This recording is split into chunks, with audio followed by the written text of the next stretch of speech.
Marxism 2023, session number 3. So I hope those of you who've been here all afternoon are having a great time, and welcome to those of you who have just got out of work or just finished travelling and arrived here. So for those, just to avoid confusion, this session is Lenin, what you need to know.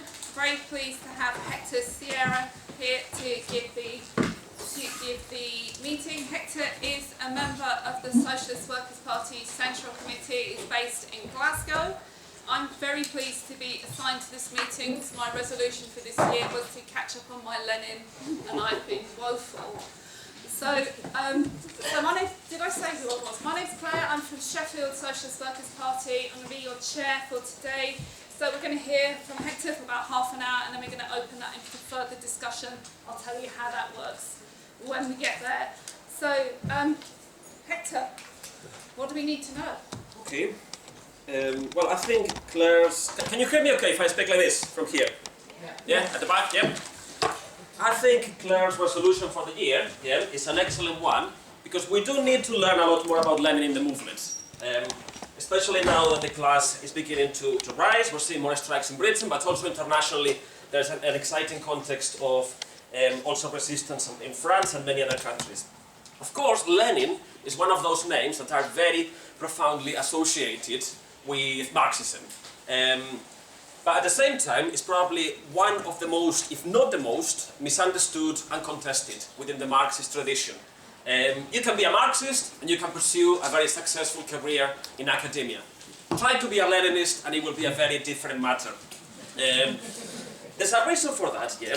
And there is a reason why the media, historians and the rest of society have spent years and decades trying to convince us that the ideas of Lenin and the ideas of Leninism are ideas that always inevitably lead to dictatorship, to terror, that Lenin led to Stalin and the gulags and the horrors of that society, and that any attempt to fundamentally transform society as it exists is always bound to lead to that kind of horror. It is not the ideas of Stalin that they spent, they pour rivers of ink vilifying as tyrannical and dictatorial. It's actually the ideas of Lenin that they focus their fire on. Because it's also the ideas of Lenin and his enduring relevance that they don't want new generations of activists in 2023 to rediscover and to apply. And the reason for that is simple enough. Within the working class movement, Lenin was the leader of the only successful workers' revolution that we have seen yet, that has overthrown the system and, at least very briefly, opened the path for the development of a socialist society. So it doesn't matter that in January it's going to be 100 years since Lenin died. And it doesn't matter that the world has changed incredibly in the last century. If you are someone who wants to fight back against the system, but more than that, if you are someone who wants to win against the system, then Lenin remains a very important reference point. I'm not going to expect you to accept that at face value. I'm going to try to argue why in the course of this meeting. Although I should say that there is a lot of things that you could say about Lenin. I'm not going to attempt to cover most of them. If you look at the timetable, tomorrow, for example, Louis Nielsen will be speaking about what it means to be a Leninist today. There is a whole course about the Russian Revolution taking place tomorrow as well, a meeting on why Lenin didn't lead to Stalin. So hopefully I'll provide a framework to touch on some of these questions, but if you want to know more about some of them specifically, you should go to those meetings as well. Right, the Hungarian Marxist Lukács said that Lenin was the greatest thinker to have been produced by the revolutionary working class movement since Marx. The wording of that expression matters, because Lenin was an extraordinary individual, but he was shaped by extraordinary circumstances at the start of the 20th century. He wasn't philosophizing in isolation, abstractly. His ideas and his theories are the product of an active engagement with a living movement over the course of almost 4 decades within the Russian Marxist movements.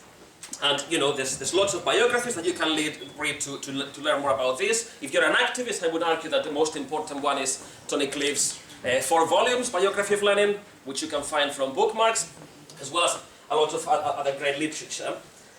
But the point I want to emphasize here is that Lenin's life and his theoretical work, his political work, are interconnected. You know, Lenin, more than any other Marxist, is someone who never wrote a pamphlet or a book or an article for the sake of it. When you read Lenin, the context always matters, because those articles and those arguments will always be the result of ongoing debates within the movement, of Lenin trying to pursue a concrete argument with his comrades, with the existing movement, and so on.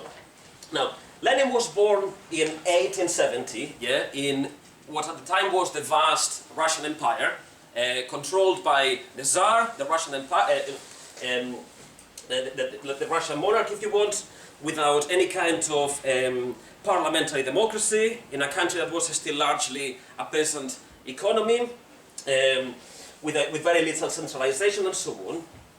And the event that draws Lenin into revolutionary politics is actually the death of the execution of his brother by the Tsarist state when Lenin is only 17. You know, his brother was part of a group known as the Narodniks. This was essentially groups of students and intellectuals who were carrying out minority actions, you know, terrorist attacks, to try to liberate the masses oppressed under the Tsar. So this event has, you know, a profound effect on Lenin. And Lenin decides to join that fight for freedom, but instead of looking to the kind of ideas that the Narodniks represented, he instead turns to the works of Marx and Engels, and to the idea of this new class developing the working class with the potential to liberate the whole of society. At the time, this was actually quite insightful on Lenin's part, because the working class in Russia was still a tiny proportion of the population. But because the Tsarist regime, in order to compete with, you know, more advanced European economies, was beginning to encourage the development of forms of capitalism, there was a very rapidly growing working class in the cities in Russia. So that's the kind of politics that Lenin begins to turn to. And from that point on, for the rest of his life, he becomes a professional revolutionary. You know, he's a key figure in the creation of the Russian Social Democratic Labour Party, the first organization trying to bring together, you know, the scattered forces of Marxism in Russia, and then also, of course, in the Bolshevik Party that he helps found on a much more clearly revolutionary basis. You know, throughout a whole period of turmoil, the 1905 revolution in Russia, the outbreak of the First World War, the 1917 revolution, and of course the early years of the workers' government in Russia after the revolution, Lenin plays a key role in all these events until his death in 1924. And the thread that runs through all of Lenin's political life, is what, again, Lucas, in his study of Lenin's thoughts, calls the actuality of revolution. By the actuality of revolution, what Lucas means is not the idea that revolution can happen any day of the week. That if, you know, if all of us here now leave Marxism and storm Parliament, we can have a revolution today. That's not Lenin's argument, and it's not Lucas's argument about Lenin. Yeah. What is meant by the actuality of the revolution is the idea that in the world today, the conditions for the working class to lead a revolution that can get rid of capitalism and establish the foundations for a new system, those conditions are given in the world today in a way that they were not at the time that Marx and Engels were developing their analysis in the first place. That means, you know, that the objective circumstances still matter, and if you want to find out, do try to go to Parliament today and storm it and see what happens. But, you know, the possibility for that kind of insurrection, for that kind of break with capitalism now exists because of the extent that capitalism has developed those forces of production on a world scale.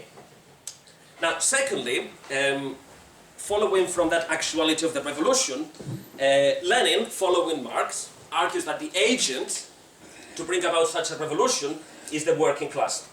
This was actually the key dividing question within the Russian working class movements and the Marxist movement in its early period of its history. You know, what kind of role will the working class play in Russia?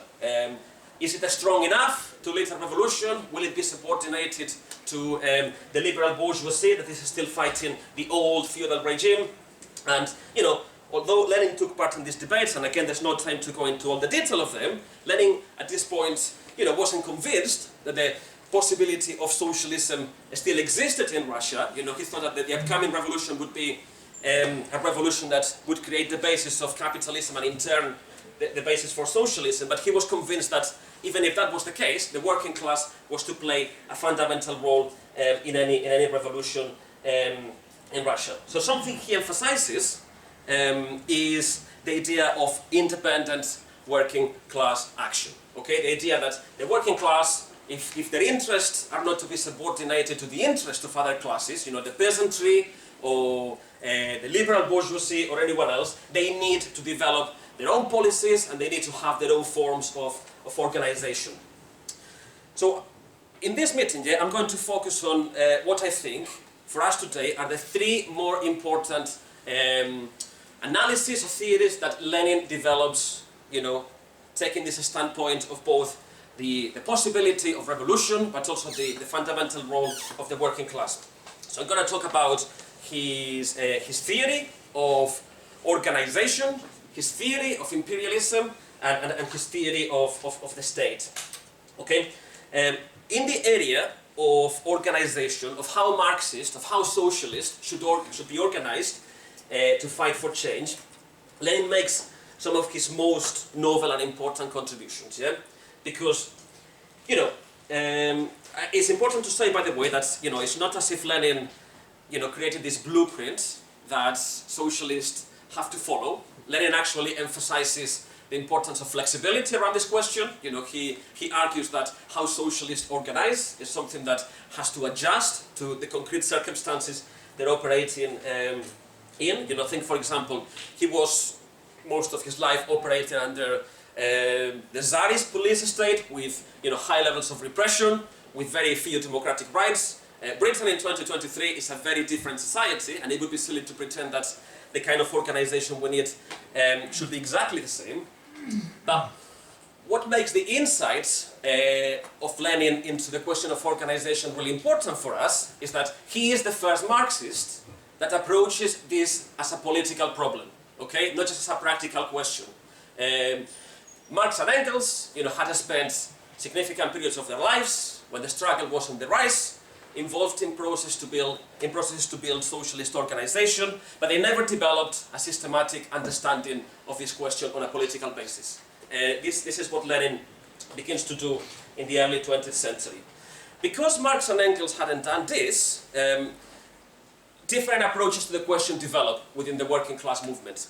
And, you know, this gives rise to the idea that Lenin denounces of economic determinism. Yeah? The idea that the dynamics of capitalism, the way in which capitalism is leading to this process where, you know, there is an ever greater working class concentrated in big cities and so on, essentially, the simple development of those dynamics is going to lead to the replacement of capitalism with socialism. You know, an idea that can lead to not only complacency, but also increasingly to the idea that the system can be transformed from within without any fundamental break. So Lenin argues that this is not the case, and this is not what Marx and Engels had defended. A lot of his thoughts on the question of organization are established in his 1902 book, What is to be Done? Which again, a lot of his critics, yeah, will cherry pick sections of this book to try to show that, you know, everything that happened under Stalin, the gulags, the repression, the exploitation can be traced back to some of Lenin's authoritarian ideas in this book. As I said earlier, the context really matters when understanding this text. You know, for example, in this book, there is Lenin at one point says that the role of socialists is to bring socialist class consciousness to the working class from the outside. This is not because Lenin believed that the way to achieve socialism was through, you know, an enlightened elite of a few chosen intellectuals raising the level of class consciousness across the class.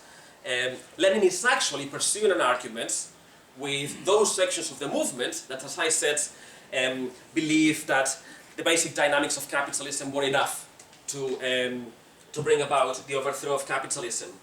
So instead, what Lenin is trying to emphasize in these arguments is the importance of organization, okay? The importance of the role of activists in their communities, in their workplaces, the role of socialists, and the role of conscious intervention by all of them. You know, it's not, again, you know, another argument that comes up is that because of these dynamics of capitalism, because of rising class consciousness, the organizations of the working class, such as the trade unions, cooperatives and so on, will create the basis for that societal break. Lenin says, wait a minute, you know, trade unions and all these organizations exist to fight for change within capitalism. And socialists should be part of them, and we should be intervening, but they don't exist to achieve its complete overthrow. And there is another problem, which is the question of bourgeois ideology in society, the ideas of the ruling class. The ruling class controls the media, you know, controls the education system, the church, and so on. You know, much more powerful today than in Lenin's time. And because of this, you know, there is huge unevenness within the working class.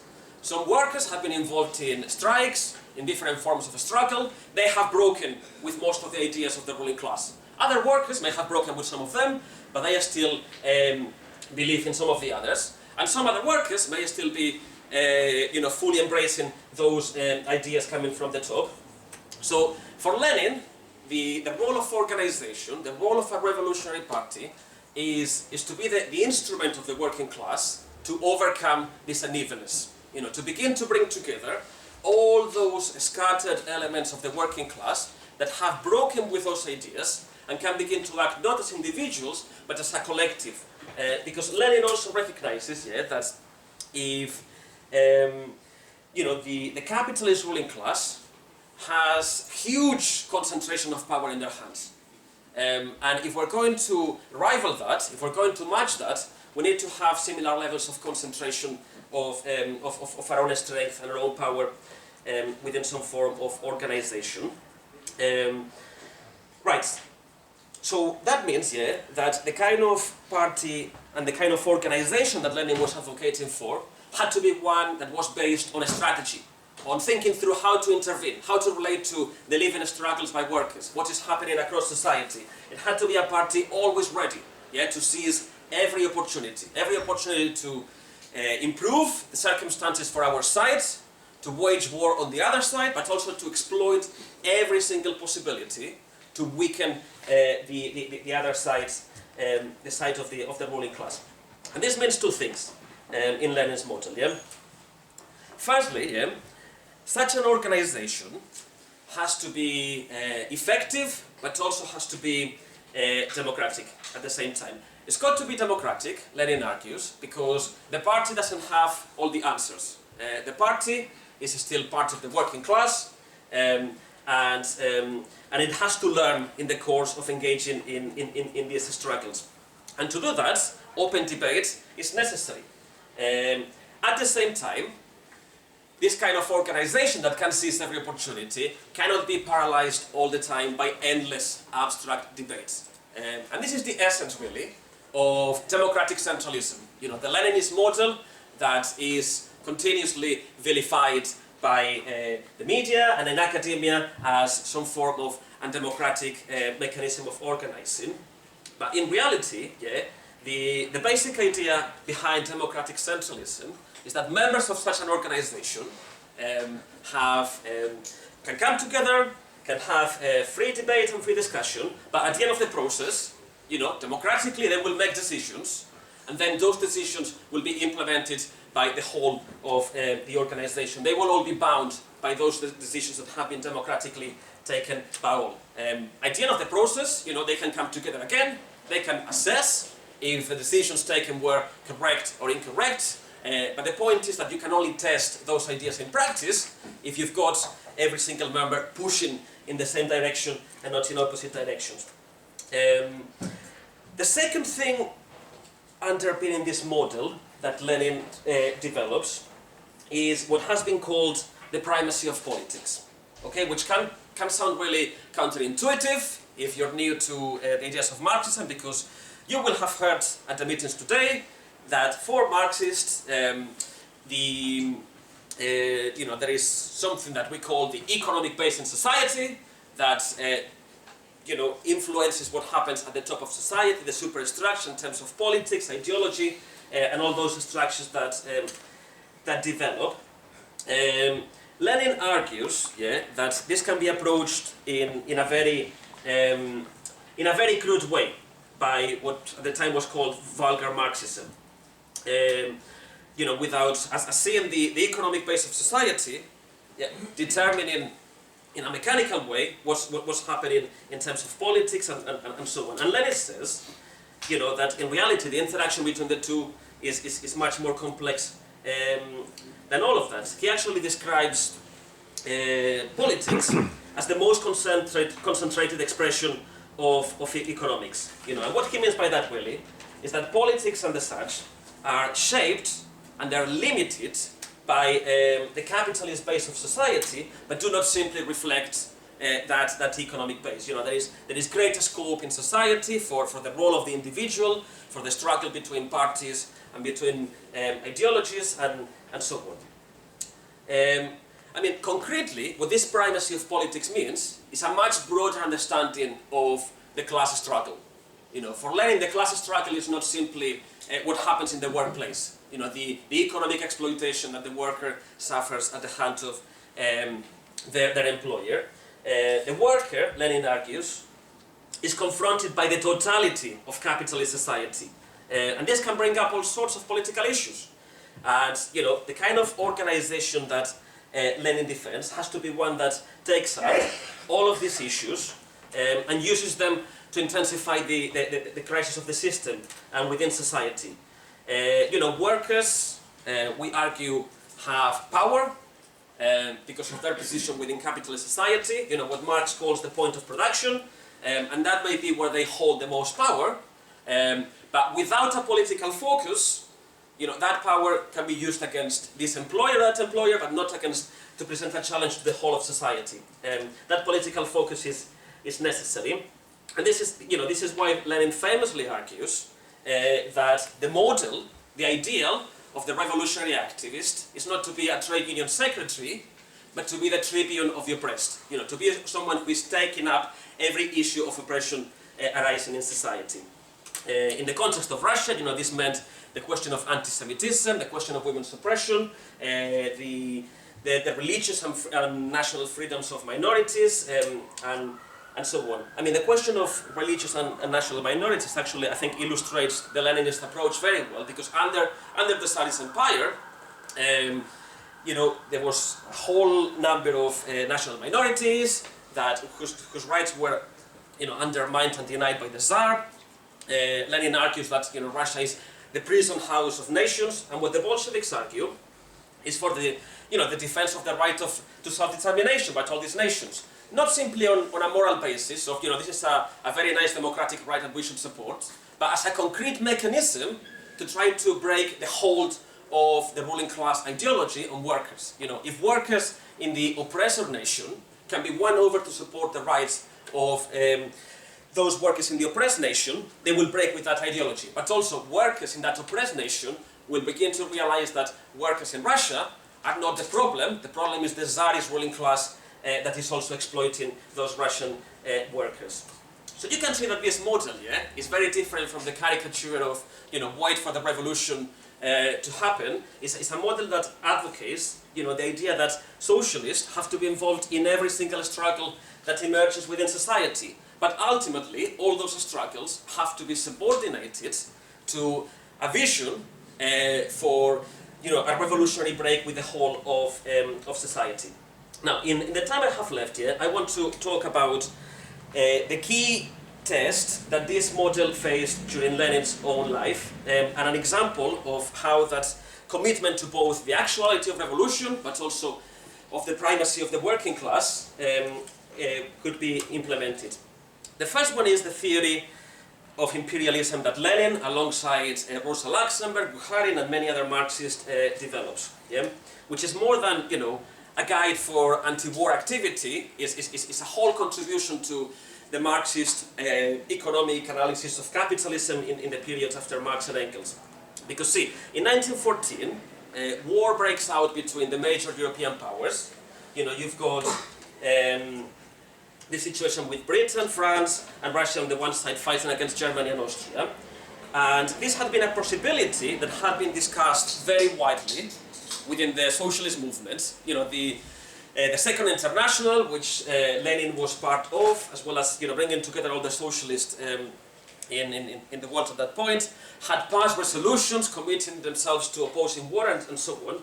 But when the war breaks out, Lenin and his party, the Bolsheviks, find themselves in a minority with, you know, a minority of scattered individuals across Europe in sticking to this position. To their shock, elsewhere, the socialist parties, the trade unions, and the organizations of the working class are actually supporting the war effort. You know, when Lenin famously reads in the press that the German Social Democratic Party has voted to support the war effort, he at first believes that this is a falsification, that this is propaganda.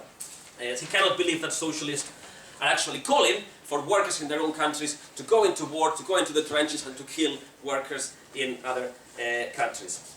So Lenin breaks with those ideas of the Second International, which collapses at this point, and tries to organize the small anti-war forces. He argues that two things are necessary: unity, but also clarity, ideological clarity to understand what happens. And the result is his 1916 pamphlet on imperialism, the latest stage of capitalism. Right, there's been other meetings at Marxism around this question, and there will be more. So I'm just going to provide a very simple outline of the theory. But essentially what Lenin says is that, you know, central to Marx's analysis of capitalism was the idea of competitive accumulation, yeah, creating dynamics that escape any rational control by anybody. You know, firms have to compete to outdo their rivals and to continue on top. And this process over time, Lenin argues, leads to the creation of monopolies. You know, larger and larger firms are beginning to absorb, to take over smaller firms, to take their assets and to merge with them. And Lenin argues this leads to the fusing together, yeah, of some of those large corporations with the states that they are operating on. And as part of that, you've got an intersection, a coming together of the geopolitical competition between the states and the economic competition that is specific to capitalism. So, you know, this is the process, this competition for markets, for raw materials, had been given rise to the process of essentially 6 countries by the eve of the war dividing most of the world between them. But at the same time, because those capitalist countries were developing unevenly, some of the latecomers, in this case Germany and Austria, find themselves in a position where they're beginning to, you know, to outmaneuver Britain and France, for example, but they're late in the scene, they don't have the same colonies and markets and so on. And Lenin argues that this is the same process that is now leading to war. You know, in other words, that war is not an anomaly, that is not an aberration, but it stems directly from the dynamics of capitalism. But it's not simply the case that Lenin develops a brilliant analysis of what is happening. As it's always the case with Leninist politics, this also leads, concretely, to conclusions around how socialists should respond to this situation. And, you know, in this case, what Lenin argues is that even in these most difficult circumstances, you know, of war, socialists should still argue for an independent working class position, which leads to the idea of revolutionary defeatism. Okay, the idea that, for example, in Russia, for Russian workers, the best possible outcome that socialists have to agitate for is an outcome where their own ruling class is going to be defeated, where the Tsarist regime is going to be undermined. In other words, where the best possibilities for the class struggle in their own country are going to be created. The same idea that the German revolutionary Karl Liebknecht developed in his sentence, the main enemy is at home. This was a very radical position that it was difficult even for the Bolsheviks to stomach, but it was vindicated by the subsequent course of the war. Russia was a much more underdeveloped economy than some of the other rivals in Europe, and as a result of this, by 1917, the enthusiasm around the war that had existed among the population at the start had given way to anger at the Tsarist regime that continued to pursue the war while the population was suffering. And this gave rise to the February Revolution in 1917. So, you know, this principal minority position suddenly enabled the Bolsheviks to relate to a much bigger majority.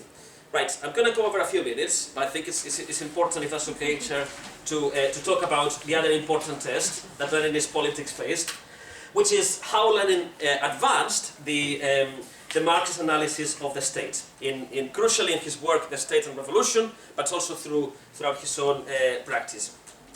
That February Revolution that started during the war created a situation that Lenin characterizes as dual power, where you've got the provisional government that has replaced the Tsar after its fall, and you know, the Soviets, the workers' organizations that emerged in the course of the struggle. And the two are coexisting in a difficult balance. This is a situation that is not going to last. So this poses the question of how do workers in this context actually win? You know, the famous slogan of the Bolsheviks in this context is all power to the Soviets. But how do you actually go about achieving this? What does it mean to, you know, to win, to impose your new society on a ruling class that is still hanging on to power? So it's in this process, yeah, that Lenin writes The State and Revolution. He actually doesn't complete it. He famously says that, you know, by the time the October insurrection is going to take place, when the Bolsheviks take power, he's not able to complete the work, and he famously says it's more pleasant and useful to go through the experience of the revolution than to write about it. Essentially, yeah, in a couple of sentences, what Lenin argues here, building on the works by Marx and Engels, is that the state, the capitalist state, is a product of the division of society into classes. Yeah? He calls it a manifestation of the irreconcilability of class antagonisms. But the state doesn't arise simply to mediate between classes in a neutral way.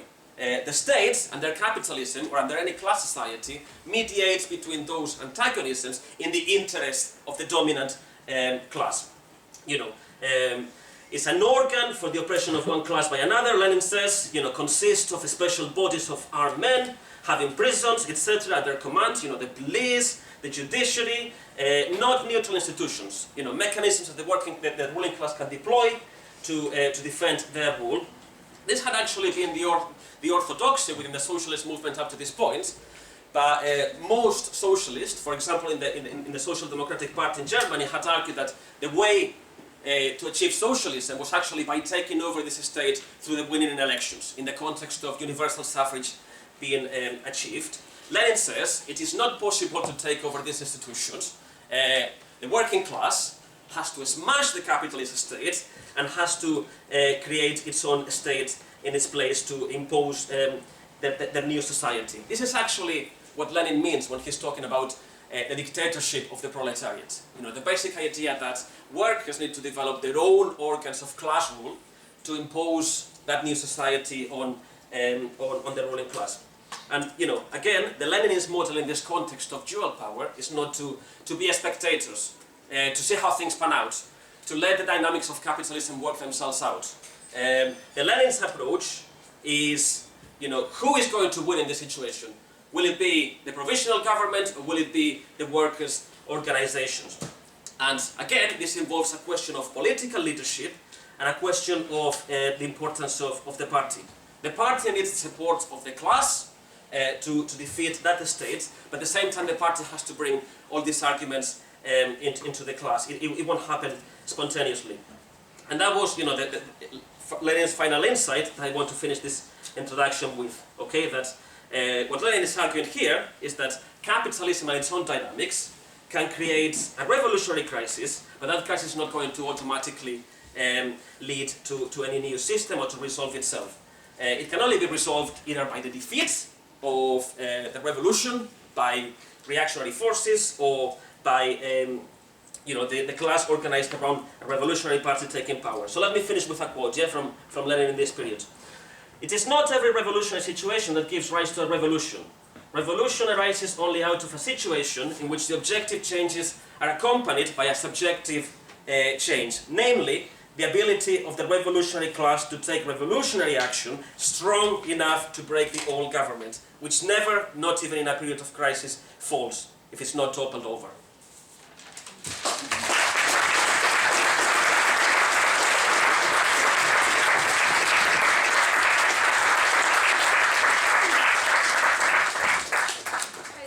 Thank you, Hector. I think it's been a really interesting discussion. It's good to see the interest in Lenin and Leninism, and again, people should look at the timetable and try to go to some of the other meetings that will be addressing some of these questions so that we can continue to have this debate in more detail.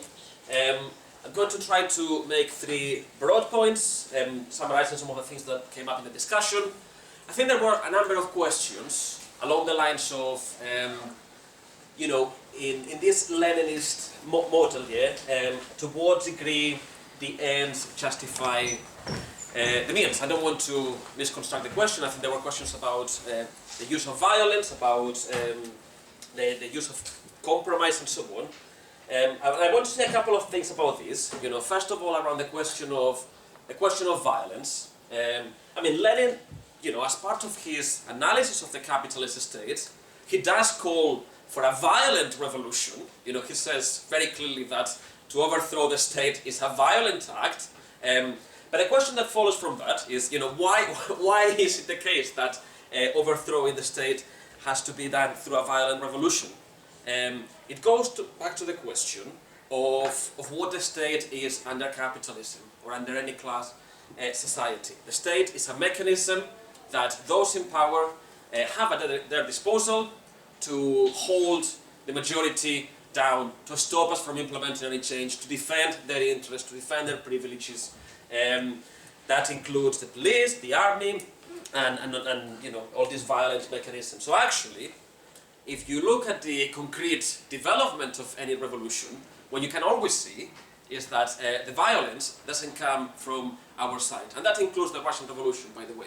The violence always comes from the other side, from those at the top of society, trying to use those mechanisms at their disposal to try to stop the change that is developing and that they see as a threat to their rule and their privileges. We do have to ask ourselves seriously this question, if we are serious about changing the world, if we want to create a different society, a society that is not going to drive us to, to the catastrophe of climate change and so on. Are we going to let that stop us, or are we going to try to do anything it takes, by any means necessary to achieve that societal change? Famously, the October insurrection in Russia, by which the Bolsheviks came to power, people will have heard the thing about more people were killed in the filming of October, the movie, than on the actual insurrection in Petrograd. This is because by this point, as some of the speakers mentioned, the Bolsheviks had won a majority within the Soviets. The working class sections of the army or peasants were supporting the Bolsheviks. The Bolsheviks were not acting unaccountably and democratically as a minority. By the point of the insurrection, they had the support of the majority of society. There's, in the course of the revolution between February and October, and the course into the Russian Revolution will explore this in a lot more detail. There's loads of tactical debates, and you can see the politics of Leninism, in practice around this. The Bolsheviks and Lenin in particular have to pursue an argument, for example, in July, that the working class in Russia is not ready to take power yet. There is a massive demonstration in Petrograd calling for the insurrection to happen. The Bolsheviks actually have to say there is still a lot of unevenness in the working class. In some of the cities there may be a revolutionary majority now in favor of smashing the system, but that's not the case across Russia. And we have to continue to patiently and comradely persuading people until we are ready and we have a majority.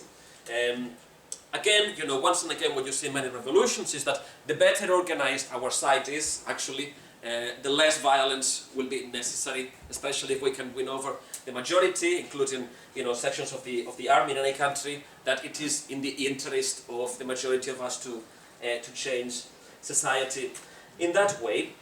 There was, as part of these arguments, there's also been some questions raised about, the Bolsheviks compromising around questions. I think someone mentioned the idea of Lenin colluding with Germany.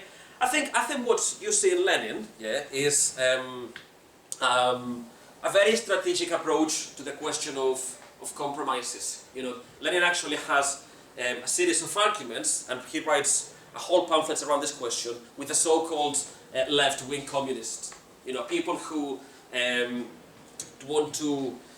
don't want to compromise around any question. And Lenin says, wait a minute, we should never compromise our principles, our commitment to the independence of the working class, our commitment to revolutionary means to end capitalism, our commitment to ending oppression and exploitation. Everything else, are tactical questions that we have to assess in concrete circumstances, and the key criteria at all times should be, will this question strengthen our sides, or will it weaken our fight back against the system? There's a lot more to say about that, but I don't have time because there's a couple of other big questions being raised. One of them, someone raised an interesting challenge to the idea of democratic centralism based on the actual reality and the actual records of the revolutionary movements. I agree with those who have said that the most important reason why we have seen a series of splits in organizations across the world that identify with this model, the most important factor is not the model itself. I would argue the most important factor is the fact that for a number of decades, revolutionary socialists have been operating in a context of very, very low level of struggle, which creates more favorable circumstances for these splits to take place. If you look at the revolutionary period following the First World War, this is when the most impressive revolutionary organizations that the world has yet seen were created. It's much harder for socialists to split around questions unless they're fundamental questions of principles, when everyone is united around the sense that the struggle is on the rise, and there is an important reason for socialists to be united and to be as strong as possible. But secondly, I want to say about that democratic centralism is not this rigid model, this ABC recipe that Lenin laid down. The SWP is a democratic centralist organization. There are other organizations that call themselves democratic centralist and have a model that is very different to the one that we defend. To me, the idea of democratic centralism is not a formula, it's not a recipe, it's a model and an ideal to aspire to. But what Lenin said, or what Lenin wrote, is not the finished product on it. The SWP is also not the finished product. Democratic centralism is a work in progress. It's something that, it's something we have to approach politically, to try to develop an organization that can be both highly democratic, but also effective in how it intervenes in the world today. Actually, I'm going to argue though, that I think the democratic centralist model is still a superior form of democracy than any of the challenges that have been presented to it. In the autonomist and the anarchist challenge to democratic centralism, the idea that all hierarchy and all structures lead to lack of democracy, what you have instead is a complete lack of accountability and discipline as well. Same with those who reject the idea of unity in action, because they disagree. You can have a cacophony of lots of different opinions in this room, but if at the end of this discussion everyone is doing their own thing and there is no mechanism to bind people to the decisions that have been made by the collective, do the discussions and the decisions that have been taken matter at all? The democratic centralism model is one that actually give some meaning and give some relevance to the outcome of those debates. And on that basis, I would argue is a superior form of democracy than those challenges, but also is the most effective way for socialists to organize, with the caveat that, you know, as I said, is going to be seen as something to continuously theorize and develop, and not to sit as a dead question. Final thing I want to say is about the relevance of Lenin's ideas today, and as I said, there will be a meeting tomorrow about what it means to be a Leninist in the 21st century. I think the three most important things we can take from Lenin are, first of all, the importance of the independence of the working class. You can see today in Britain the importance of this around the trade union struggle and the way in which tensions have begun to develop between workers and the trade union leaders.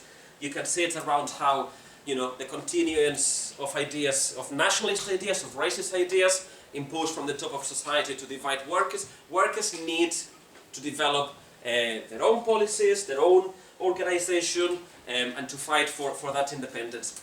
Secondly, the clarity around the states that Lenin developed. You know, do we need to take over the states? Do we need to get elected? Or do we need to get rid of the whole thing and establish something instead? Again, you can take different attitudes. You can choose to ignore the state. You can think that you are above these questions and you don't want to take power. You can try to reform it, or you can try to smash it. And, you know, what Lenin argues, and I think is incredibly relevant for us today, is that the goal of socialists, if we want to fight for a fundamentally different society, is that we should smash it. And the third and final thing, that we can take from Lenin, is that to do both those things, to develop that independence among the working class, and to be able to fundamentally transform society, we need organization. This is unavoidable. You know, if you're a climate activist and you have reached the inevitable conclusion that the system is the problem at the root of the ecological catastrophe we face, and that if we don't do something about it, we're going to be brought to irreversible disaster, you need to do something against the system. You know, and the set of Leninist politics that I have tried to explain here, and that people should read more about, are the politics that not simply say, you know, let's analyze the system, let's make sense of the system, let's understand the system. They are the kind of politics that enable socialists, A, to fight back, but also the politics that ultimately can enable us to win. And that is the model and the set of politics that we defend and try to build in the SWP.